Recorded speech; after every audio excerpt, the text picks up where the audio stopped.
ভূ রাজনৈতিক অঙ্গনে বাংলাদেশকে কিভাবে বিপদে ফেলা হচ্ছে তার একটা নমুনা আজকে আপনাদের সঙ্গে শেয়ার করব, যে মক্কা জোটের ভেলকিবাজি। মক্কা জোটে বাংলাদেশের অংশগ্রহণ নিয়ে ইউনূস সমর্থক লোকজন চরম পুলকিত। ওরা বলছে যে এটার ফলে ভারত উদ্বিগ্ন হবে। আরে মূর্খের দল, ওরা কি জানে না যে এই জোটের অন্যতম সদস্য তুরস্ক?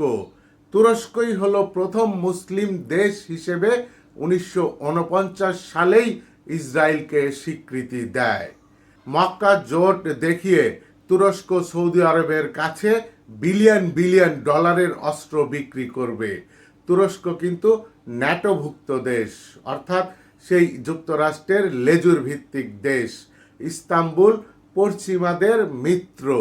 এই জোটে অংশ নিয়ে দেউলিয়া পাকিস্তানও কিন্তু টুপাইস কামায় নিচ্ছে।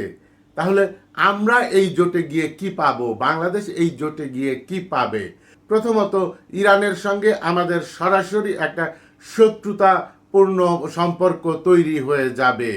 পাশাপাশি সৌদি আরব ইসরায়েলকে স্বীকৃতি দিলে আমাদের উপরেও একটা চাপ আসবে সেটা অনুসরণ করতে।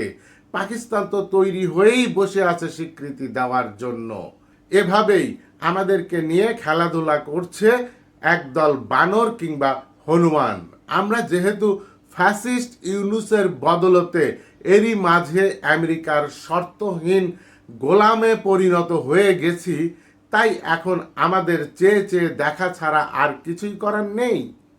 বাংলাদেশকে যুক্তরাষ্ট্র, পাকিস্তান এদের এই কবজা থেকে বের করে আনতে হবে। আর এই বাংলাদেশে কিছু পাকিস্তানি দালাল আছে যাদেরকে না বলতে হবে। সিদ্ধান্ত আপনার।